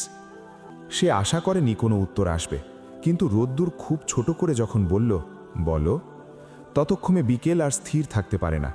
ফোনটা কানে চেপে ধরে সে পাগলের মতো ছুটে নিজের ঘরে চলে এলো। সিঁড়ি ভাঙার ধপাধপ শব্দে নিজের উত্তেজনায় জানান দিচ্ছিল মেয়েটা। ঘরে ঢুকেই ধড়াম করে দরজাটা বন্ধ করে ওটার সাথেই পিঠ ঠেকিয়ে মেঝেতে বসে পড়ল সে। হাঁটু দুটো বুকের কাছে টেনে এনে থুতনিটা ঠেকালো সেখানে। জোরে জোরে নিঃশ্বাস নেওয়ায় ঘরে এক ধরনের ফোঁস ফোঁস শব্দ হচ্ছে। হাঁপাতে থাকা কণ্ঠে সে আবার জিজ্ঞেস করল, আছেন? আছি, ওপাশ থেকে ছোট উত্তর। রোদ্দুরের কণ্ঠস্বর এত ভারী কেন? বিকেলের চোখের কোণে আবার নোনা জল চিকচিক করে ওঠে। অবরুদ্ধ গলায় সে প্রশ্ন ছুড়ে দেয়, আপনি কেন এমন করলেন? আমার এখনও বিশ্বাস হচ্ছে না। কি করেছি? রোদ্দুরের নির্লিপ্ত কণ্ঠস্বর। আপনি নাকি বিয়ে করেছেন? করেছি তো, তোমাকেই তো করলাম। বিকেলের কান্না বাঁধ মানে না। না, আপনি ওই তৃপ্তিকে বিয়ে করেছেন, আমার সাথে বিয়েতে কোনো কাগজ করেননি আপনি। ওপাশ থেকে একটু কঠিন স্বরে ভেসে এলো পরের কথাখানি। এসব কে বলেছে তোমাকে? আপনার বাবা। রোদ্দুর একটু চুপ থেকে জানতে চাইল, তোমার বিশ্বাস হয়? হয় না তো, হয় না বলেই তো নিজেকে নিয়ে এত যুদ্ধ করছি। আপনি পৌঁছানোর পর একবার ফোনও করলেন না আমায়। কিভাবে করতাম? তোমার তো ফোন নেই। বিকেল মুহূর্তের জন্য থমকে পড়ে। বলার মতো কোনো যুক্তি খুঁজে পেল না সে। ঘর জুড়ে বিষণ্ণ নিস্তব্ধতা নেমে আসে। সেই নিস্তব্ধতা ভেঙে রোদ্দুর প্রশ্ন ছড়ে, শুনেছি তুমি নাকি মেজো চাচির গায়ে হাত তুলেছ? বিকেলের ভেতরটা অভিমানে ফেটে পড়ে।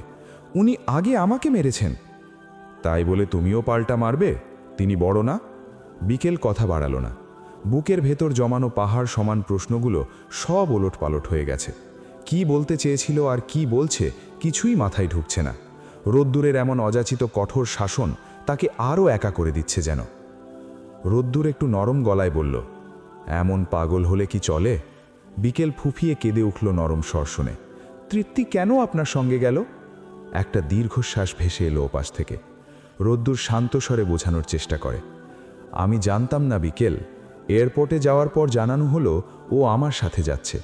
ওই মুহূর্তে আমার কী বা করার ছিল? বাবা সব ব্যবস্থা করে রেখেছিলেন, অ্যাপার্টমেন্ট রেডি ছিল। এত টাকা খরচ করেছেন তিনি, মুখের ওপর না বলা যায় না। বিকেল কাতর স্বরে অনুনয় করে, আপনি ফিরে আসুন, আমার এখানে একদম ভালো লাগছে না। ফিরতে চাইলেই কি ফেরা যায়? তুমি কি এখনো ছোট আছো, কিছু বোঝো না? আমি কিচ্ছু বুঝতে চাই না। বিকেলের গলায় জেদ আর আকুলতা মিলেমিশে একাকার। আমি শুধু চাই আপনি ফিরে আসুন, আপনার সঙ্গে আমি থাকব, আমাদের ছোট্ট একটা ঘর হবে। সব হবে, তুমি শুধু ভরসা রাখো। কিসের উপর ভরসা রাখবো? আমি একা আর পারছি না। কেউ আমাকে বিশ্বাস করে না, আমাদের বিয়েটা পর্যন্ত কেউ মানছে না। রোদ্দুর কথার মাঝখানেই বিকেলকে থামিয়ে দিল। সবাইকে মানাতে যাচ্ছ কেন? তুমি তোমার মতো থাকো, চুপচাপ থাকো, ব্যাস। কে বিশ্বাস করলো আর কে করলো না সেটা নিয়ে এত কৈফিয়ত দেওয়ার দরকার নেই। বিকেল স্তম্ভিত হয়ে গেল। আপনি বলছেন এই কথা? হ্যাঁ, আমিই বলছি। Stay strong.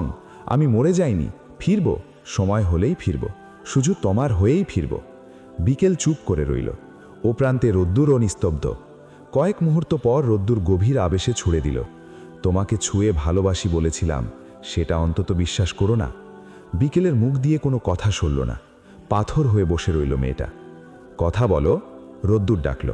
বিকেল কাপা গলায় শেষ প্রশ্নটা ছোড়ে, আপনি কি ওর সঙ্গেই একত্রে থাকবেন? আলাদা রুমে থাকবো, ও ওর মতো, আমি আমার মতো। বিশ্বাস হয় না?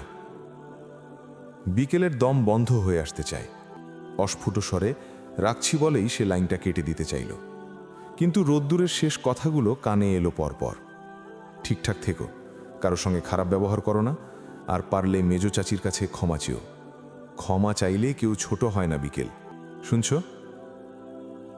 বিকেল আর এক মুহূর্ত অপেক্ষা করে না, খট করে ফোনের লাইনটা কেটে দিল। হাতের ফোনটা তীব্র আক্রোশে মেঝেতে আছাড় মারল। তারপর কাঁচ ভাঙ্গার ঝনঝন শব্দে ডিসপ্লেটা চৌচির হয়ে গেল। বিকেল সেদিকে ভ্রুক্ষেপ করে না। দু হাতে মুখ ঢেকে অঝরে কাঁদতে শুরু করে মেয়েটা। নির্জন ঘরে তার কান্নার শব্দগুলো দেয়ালে লেগে ফিরে আসতে লাগলো পরপর। পরমুহূর্তেই নিজেই আবার এগিয়ে যায়, পাগলের মতো ফোনটা তুলে মেঝে থেকে ভাঙা ডিসপ্লের উপর কাপা কাপা আঙুল চালিয়ে হোয়াটসঅ্যাপ খোলে। ঝাপসা চোখে দেখে স্ক্রিনে ভেসে ওঠা অপরিচিত সংখ্যাগুলো। নতুন দেশের নতুন নম্বর। কয়েক পলক তাকিয়ে থাকতেই মুখস্থ হয়ে গেল অঙ্কগুলো। সে আর এক মুহূর্ত দেরি করে না। চোখের জল মুছতে মুছতে কাঁপা কাঁপা হাতে কল বাটনটা টিপল। ওপাশে রিং হচ্ছে, একটানা গম্ভীর সেই শব্দ, কিন্তু কেউ ধরছে না। সময় শেষ হয়ে কলটা কেটে গেল। বিকেল আবার চেষ্টা করে। ডুকরে কেঁদে উঠে সে মনে মনে রবের কাছে আকুতি জানাতে বসে, আল্লাহ, দয়া করো, ফোনটা রিসিভ করো প্লিজ, আমি আর পারছি না। প্রতিটি রিংয়ের সাথে মেয়েটার হৃৎপিণ্ড একবার একবার করে থমকে যাচ্ছে বুঝি। হঠাৎই খুট করে একটা শব্দ হয়। সংযোগ স্থাপিত হয়েছে। আবারও ওই চিরচেনা গাম্ভীর্যপূর্ণ কণ্ঠস্বর ওপার থেকে ভেসে আসে। হ্যালো। বিকেলে মেঝেতে বসে থাকা মেয়েটার কান্নার বেগ আরও বেড়ে যায়। প্রতিটি শব্দ বেরোয় বুক চিরে চিরে। সবাই আমারে দুঃখ দিল, ছোটবেলা থেকে সবাই শুধু ফিরিয়েই দিল।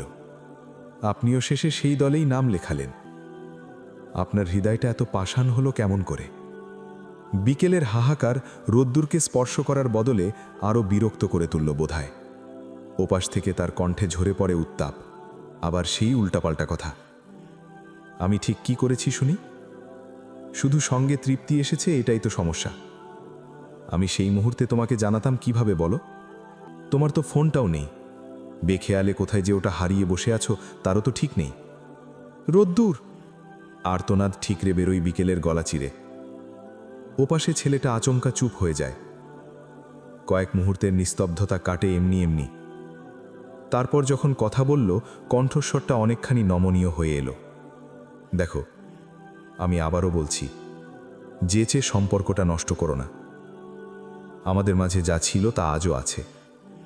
আমি তোমাকে ছাড়িনি বিকেল, আর কোনোদিন ছাড়বও না। তুমি আমার ভালোবাসা ছিলে, আছো, আর সারা জীবন থাকবে।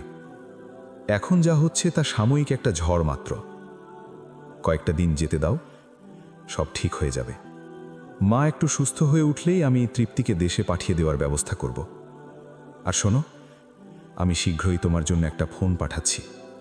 বিকেল ধরা গলায় উত্তর দিল, আমার ফোন লাগবে না রোদ্দুর, আমার শুধু আপনাকে চাই। আমি চাইলেই কি এখন আসতে পারি? রোদ্দুরের গলায় অসহায়ত্ব। সব কিছু কি এতই সহজ? বাবা কত টাকা খরচ করে আমাকে পাঠিয়েছেন, তার কোনো হিসেব আছে তোমার কাছে? বিকেলের কান্নার তোড়ে গলা বুজে আসে। মেয়েটার অবাধ্য মন বোঝে না আবেগ বড় নাকি বাস্তবতা। রোদ্দুর খানিকটা শান্ত হয়ে বুঝিয়ে বলার চেষ্টা করে, পাগলামি করো না, আমি কাছে নেই। এখন তোমাকে আরও পরিণত হতে হবে বিকেল। একা সব সামলানো শিখতে হবে, সবার সাথে মিলেমিশে থাকতে হবে। বিশেষ করে মেজো চাচির কাছে তুমি যে ক্ষমা। আপনার এই জ্ঞানগুলো এখন নিজের কাছেই রাখুন। কেন যেন ঝাঁঝিয়ে উঠল। এটা জ্ঞানের কথা শোনার সময় না রোদ্দুর। আমার জীবনটা এখন ঠিক কোন নরকে দাঁড়িয়ে আছে আপনার কোনো ধারণা আছে? চুপি চুপি বিয়ে করলেন, কোনো কাগজ নেই, সাক্ষী নেই। আমি কাউকে এই সম্পর্কের কথা বলতেও পারছি না, বললেও কেউ বিশ্বাস করবে না।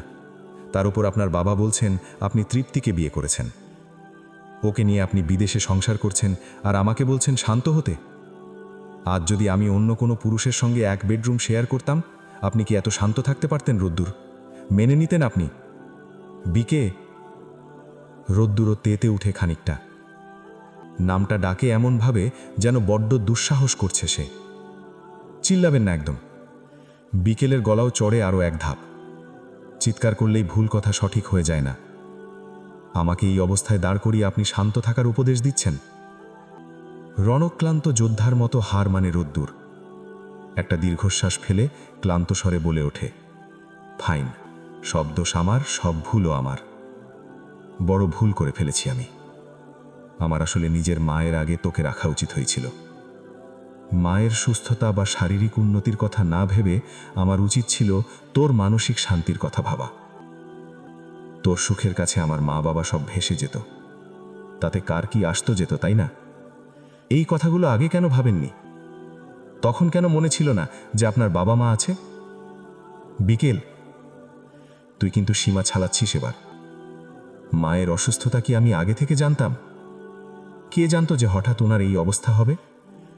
উনিও তো তোকে কম আদর যত্ন করেনি রে। ওনার জন্য কি তোর একটুও পরাণ পুড়ছে না? বিকেল ফুপিয়ে উঠে বলল, আপনার কি আমার জন্য পরাণ পড়ে না রোদ্দুর?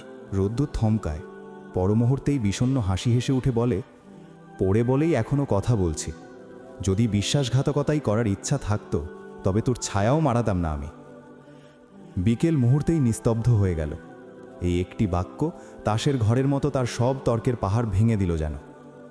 রোদ্দুর ওপাশ থেকে ম্লান হেসে শুধালো, আমার পরিস্থিতিটা যদি একবারও বুঝতি বিকেল, তবে এই নিষ্ঠুর কথাগুলো বলার আগে অন্তত 100 বার ভাবতি। কয়েক সেকেন্ডের নীরব বিরতি দিয়ে পুনরায় হাফ ধরা সরে বলে উঠে ছেলেটা, মায়ের এই অবস্থা, আমায় দেশ ছাড়তেই হবে। মিশিটা তো এখনও বাচ্চাই রয়ে গেল, কোনো দায় দায়িত্ব নেওয়ার মতো ঘিলু ওর মাথায় হয়নি। এই অবস্থায় বাবাকে একা ফেলে আমি অত দূরের দেশে শান্তিতে পড়াশোনা করব কি করে? অথচ আমাকে বিদেশে পাঠাতে বাবা তার জীবনের সবটুকু সঞ্চয় ঢেলে দিয়েছেন, যেন আমার এতটুকু কষ্ট না হয় সেই চিন্তাতেই মানুষটা দিনরাত এক করেছেন। এখন এই মুহূর্তে দাঁড়িয়ে আমি বলি বা কি করে যে আমি যাব না, সব ক্যান্সেল? তুই বল, আমার জায়গায় তুই থাকলে কি করতি? পারতি চাচার মুখোমুখি দাঁড়িয়ে তার তিল তিল করে জমানো অর্থের এমন শ্রাদ্ধ করতে? বিকেল কোনো উত্তর করতে পারল না। ফোনের এপাশে সে পাথরের মূর্তির মতো স্তব্ধ হয়ে রইল। তার নীরবতা রোদ্দুরকে আরও অস্থির করে তোলে। আমি চেয়েছিলাম সবটা একটু গুছিয়ে নিয়ে তোকে ফোন করব, বাবাকে রিকোয়েস্ট করতাম দরকারে, কিন্তু সেই সময়টুকু তুই আমায় দিলি না। তৃপ্তির সাথে আমার বিয়ে ঠিক হয়ে আছে আগে থেকেই, খবরটা আমি জানতাম, তবু আমি তোর সাথে জড়িয়েছি, সবার বিরুদ্ধে গিয়ে তোকে চেয়েছি, পেয়েও নিতাম রে, বিশ্বাস কর। শুধু আমার পরিকল্পনায় মায়ের এই হঠাৎ অসুস্থতাটা ছিল না। ঠিক এই একটা জায়গায় আমি ভীষণভাবে আটকে গিয়েছি বিকেল। খুব ভয় হচ্ছে জানিস, মাকে যদি চিরতরে হারিয়ে ফেলি, তাহলে সেই অপরাধবোধ কি কোনোদিন ঘুচবে আমার? কথাগুলো একটু মাথা দিয়ে ভেবে দেখিস প্লিজ। তারপর তোর আমাকে যত ব্লেম দেওয়ার দিস, আমি কিচ্ছু মনে করব না। বিকেলের ঠোঁট দুটো ঈষৎ কেঁপে ওঠে। অনেক কষ্টে নিজের গলার স্বর স্বাভাবিক রেখে সে শুধু শুধালো, ও কোথায়? ঘুমিয়ে। সংক্ষেপে উত্তর সাড়ে রোদ্দুর। বিকেলের মনের গহীনে এক সমুদ্র হাহাকার জমে, তবু সে ক্ষীণ স্বরে বলতে চায়, আমি কি আপনাকে একবার দেখতে পারবো? রোদ্দুর একটু ইতস্তত করে বলল, পরে ব্যাক করি। মেয়েটা আর কথা বাড়ালো না। বুকের ভেতর থেকে দীর্ঘশ্বাসটা বেরিয়ে আসার আগেই ছোট করে বলে, রাখছি। লাইনটা কেটে গেল। হাতের মুঠোয় ধরা নিষ্প্রাণ ফোনটার দিকে তাকিয়ে বিকেল দীর্ঘক্ষণ মেঝের দিকে চেয়ে রইল। তার ছোট্ট মস্তিষ্কে তখন কত সহস্র হিসেব নিকেশ, কত না বলা অভিমানের পাহাড়। কি ভাবল সে, কেউ জানল না। ধীরে ধীরে রুমের বাইরে বেরিয়ে এলো। সিঁড়ি দিয়ে নিচে তাকাতেই দেখল সেখানে যেন কুরুক্ষেত্র চলছে। ওসমান মির্জা আর দিশার তীক্ষ্ণ বাক্যবান বিষাক্ত তীরের মতো একে অপরকে বিঁধছে। মির্জা বাড়ির গুমোট পরিবেশে হঠাৎ করেই যেন বারুদে আগুন লাগল। ওসমান মির্জার কণ্ঠের গর্জন দেয়াল চিরে বেরিয়ে আসে, বের হ তুই, এক্ষুনি বেরোবি। অনেক সহ্য করেছি তোর এই নোংরা নাটক। আমার মা, আমার ভাই, পুরো পরিবারের সাথে তোর এই দুঃসাহস আমি আর এক মুহূর্তও সইব না। প্রত্যুত্তর না করে চুপ থাকার মেয়ে তো দিশা নয়। ছোবল দিতে চাওয়া সাপের ন্যায় ফোঁস করে সেও জবাব দিয়ে ওঠে, তোর বাপের সাধ্য আছে আমাকে বের করার? ভেবেছিস আমি চলে গেলেই তুই শান্তিতে থাকবি? তোর 14 গোষ্ঠীর ভাত আমি জেলের ঘানিতে পেশাবো, মনে রাখিস। উসমানের পৌরুষে আঘাত লাগে। কাণ্ডজ্ঞান হারিয়ে তিনি চিৎকার করে উঠেন, বাল করবি তুই আমার? ক্ষমতা থাকলে একটা বাল ছিঁড়ে দেখাস। দিশার অবয়বে ঘৃণার চরম বহিঃপ্রকাশ। তীক্ষ্ণ স্বরে সে বিদ্রূপ করে ওঠে, যোগ্যতা লাগে রে, যোগ্যতা লাগে। যে পুরুষ বিছানায় 2 মিনিট টিকতে পারে না, তার মুখে এত চ্যাটাং চ্যাটাং কথা মানায় না। দিশা! মুহূর্তের স্তব্ধতা ভেঙে উমেদ মির্জা সজোরে চর মারার জন্য হাত তুলেন, কিন্তু উপস্থিত সবাইকে পাথরের মতো স্থির করে দিয়ে দিশা ঝাপটো ধরল সেই হাত। শরীরের পেশিগুলো ইস্পাত দৃঢ় কঠিন। পরক্ষণেই হিতাহিত জ্ঞান হারিয়ে সে উমেদ মির্জার গালে কষিয়ে বসিয়ে দিল এক চড়। সেই চরের শব্দের প্রতিধ্বনি থামার আগেই মেহেরজান চিৎকার করে উঠলেন, ওরে আমার পোলারে মারল রে, এই খান কি! কথা শেষ করার সুযোগ পেলেন না মেহেরজান। দিশা যেন আজ সাক্ষাৎ রণচণ্ডী। মেহেরজানকেও সপাটে দুঘা বসিয়ে দিল সে। তাকে দেখে মনে হচ্ছে না সে কোনো সাধারণ মানবী, বরং মনে হচ্ছে কোনো এক আহত বাঘিনী, যার ক্ষতের ওপর কেউ বড্ড নিষ্ঠুরভাবে খোঁচা দিয়েছে। তার এই উন্মত্ত রূপ দেখে বাড়ির কেউ আর এক পা এগোনোর সাহস পেল না। দিশা উদ্ভ্রান্ত, হন্তদন্ত হয়ে ছুটে গেল রান্নাঘরের দিকে। মাছ কাটার বড় বটিটা হাতে তুলে নিয়ে ফিরে এলো চটপট। তারপর সেটাকে উঁচিয়ে ধরে চিৎকার করে বলতে লাগলো সে, যে আসবি একদম কুচি কুচি করে কাটবো। কি ভেবেছিস তোরা, মগের মুল্লুক? জানোয়ারের দল! সবার সাথে অন্যায় করতে করতে তোদের হাত অনেক লম্বা হয়ে গেছে, তাই না? আজ তোদের সেই হাত আমি গোড়া থেকে কেটে দেব। কান খুলে শুনে রাখ, সবাই সব সহ্য করলেও দিশা করবে না। তোদের এক একটার ভণ্ডামি উপড়ে ফেলে তবেই এই বাড়ি থেকে আমি বিদায় নেব। বাড়ির বিশাল আঙিনা শ্মশানের মতো নিথর। দিশার রণমূর্তি দেখে কারো টু শব্দ করার সাহস নেই। সবাই যেন পাথর হয়ে গেছে। তবে জমাট বাঁধা স্তব্ধতা চিরে দিয়ে বিকেলের কণ্ঠস্বর খেসে এলো সেই মুহূর্তে। দিশার ঠিক বিপরীত দিকে দাঁড়িয়ে সে খুব অস্ফুট স্বরে প্রায় ফিসফিস করে উচ্চারণ করে, মা। শব্দটা এক মুহূর্তের জন্য সময়কে থামিয়ে দিতে বাধ্য করে। দিশার হাত থেকে ঝনঝন শব্দে মেঝেতে আছড়ে পড়ল বটিটা।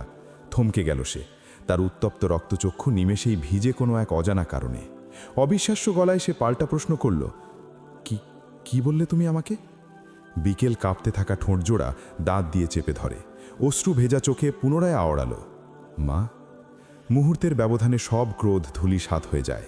দিশা হিতাহিত জ্ঞান ভুলে ছুটে গিয়ে বিকেলকে জড়িয়ে ধরে বুকে। ভেঙে পড়ে বিকেল, শরীরের অবশিষ্ট শক্তিটুকুও খুইয়ে বসেছে যেন। বাঁধ ভাঙা নদীর মতো তার কান্না আছড়ে পড়ে দিশার কাঁধে। সে হু হু করে কেঁদে উঠল। দিশা দিশেহারা হয়ে পড়ল। বাঘিনীর মতো যে গর্জন করছিল একটু আগে, সে এখন একজন মমতাময়ী জননীই শুধু। বিকেলের মুখটা দু হাতে আগলে ধরে আকুল হয়ে জিজ্ঞেস করতে লাগে, কি হয়েছে রে? ওই ছেলে কি বলেছে তোকে? বল আমাকে, কাঁদছিস কেন পাগল মেয়ে? আমি তো আছি। ও কি তোকে পরিচয় দেবে না বলেছে? তোকে ঠকিয়েছে? তুই শুধু একবার বল, ওর বাপের কল্লা নামিয়ে দেব আমি এখানেই। উমেদ মির্জার হতবিভল ফ্যাকাশে মুখ দিকে একবার ঘৃণা ভরে চাইল দিশা, কিন্তু বিকেল মাথা নেড়ে তাকে শান্ত করার চেষ্টা করে। অস্ফুট স্বরে বলল, না কিছু না, তুমি আসো আমার সাথে। কোথায় যাবি? যেখানে একটু মুক্ত বাতাস আছে। আমার দম বন্ধ হয়ে আসছে মা, বড্ড দম বন্ধ লাগছে এই নরকে। দিশা কথা বাড়ায় না, মেয়েটাকে বুকের সঙ্গে মিশিয়ে গুটি গুটি পায়ে এগিয়ে চলে সিঁড়িঘরের দিকে। রেখে যায় অপমানে থমথমে হওয়া একগাদা মুখ। উমেদ মির্জা চোখ তুলেই তাকাতে পারছেন না। তার বাড়িতে তাকে চড় খেতে হবে এরকম হাঁটু বয়সী একটা মেয়ের থেকে? ভাবতেই শরীরের সব রক্ত ছলকে উঠছে যেন। এই মেয়েকে ভেঙে চুড়ে মাটির সঙ্গে গুড়িয়ে না দেওয়া পর্যন্ত তার শান্তি হবে না, মনে মনে আওড়ালেন তিনি। হাতরে পাত্রে ফোনটা খুঁজতেই দেখলেন সোফার উপর পড়ে আছে অবহেলায়। কাছে গিয়ে হাতে তুলে নিতেই আরেক দফা মাথা গরম হয়ে উঠল তার। এ কি হাল করেছে ফোনের? ডিসপ্লের একাংশ অন্ধকার হয়ে গেছে প্রায়। দাঁত কিড়মিড় করে তিনি উচ্চারণ করলেন একটি নাম কেবল, বিকেল। যেন সব নষ্টের মূলে ও ছাড়া পৃথিবীর আর কেউই দায়ী নয়। আকাশটা চাঁদ শূন্য, তারকা চিত্রিত। বাতাস বইছে দক্ষিণে। গায়ে লাগলে মনে হয় শরীর শুধু নয়, মনও ছুঁয়ে ফেলে। গা জুড়িয়ে হৃদয়ের ক্ষতও শীতল হয়। দিশা আনমনেই গুনগুনিয়ে ওঠে, এ হাওয়া আমায় নেবে বহুদূর। তারপর দৃষ্টি নিবদ্ধ করে রেলিং ঘেঁষে দাঁড়িয়ে থাকা মেয়েটার দিকে। দিশাও এগিয়ে নিজের পার্শ্ববর্তী জায়গাটা দখল করে। নিচে তাকায়। জনমানবহীন শূন্য রাস্তাটা পেট মোটা বড় একটা অজগরের মতো দেখাচ্ছে। দিশা বলে, তুমি কি আমার ওপর রাগ করছো বাই দ্য ওয়ে? বিকেল ঘাড় ফেরায়, কেন রাগ করব কেন? তোমার বাবাকে কত আজে বাজে কথা বললাম, তোমার চাচাকে চড় মারলাম, তোমার দাদিকেও। বিকেল তাকে মাঝপথে থামিয়ে দিয়ে বলল, সম্পর্কে মেয়ে হয়ে দেখে পারিনি, নইলে এই চড়টা আমার হাত থেকে তারা ডিজার্ভ করে। দিশা খুশি হলো। মাথায় আক্কেল জ্ঞান হচ্ছে তাহলে, মন্দ না ব্যাপারটা। আসলে ধাক্কা খেলে সবাই শেখে, যেমন আমি। আচ্ছা এই কথা থাকুক, তুমি বলো তো ওই ছেলে কি বলল? নাম কি যেন? রোদ? না, রোদ্দুর। রোদ বলে সংক্ষেপে সবাই ডাকে। ও আইসি। কি বলল সে? কোন পট্টি বাড়ল আবার তোমার দু চোখে? ম্লান হাসে বিকেল, মাথা নেড়ে আকাশের দিকে চাইল। মানুষকে বোকা বানানো কত সহজ না, তাই না মা? একটু ভালোবেসে কাছে টেনে হাসি মুখে বিষও পান করানো যায়। বোকা হৃদয় টেরই পায় না। দিশা জবাব প্রদান করল না। সেও তাকালো আকাশের গায়ে। বিকেলই বলে চলেছে নিভৃতে। তার সিচুয়েশন বোঝানোর আপ্রাণ চেষ্টা করছিল, কিন্তু মনটা কেন যেন মিছিল করে বসল। কিছুতেই মানতে চাইল না। কিছু বলিনি অবশ্য, চুপ করে ফোন রেখে দিয়েছি। যে আমার নীরবতার ভাষা বোঝে না, তাকে আর্তচিৎকারে আর্তনাদ বোঝানোর মানে আছে? দিশা মায়া মায়া চোখে ফিরল বিকেলের দিকে। কি করবে এখন? বিকেলও ফিরল দিশার দিকে। আমায় অনেক দূরে কোথাও পাঠিয়ে দিতে পারবে মা? অনেক দূরে। কত দূরে? যত দূরে গেলে পিছু টান পথ ভুলে আর আমার পিছু নিতে পারবে না। দিশা তাকিয়ে রয়, বিকেলও তাকিয়ে রয়। অনেকক্ষণ পর অবাক চোখে দেখে দিশার চোখের কার্নিশ ঘেঁষে কয়েক ফোঁটা পানি এসে জমল। খুব সন্তর্পণে শাড়ির আঁচলে চোখ মুছে গুনগুনিয়ে ওঠে, মন তুই করলি একই তর্পণা, বন্ধুকে করলি অচেনা, ভুজলি জনারে জনা।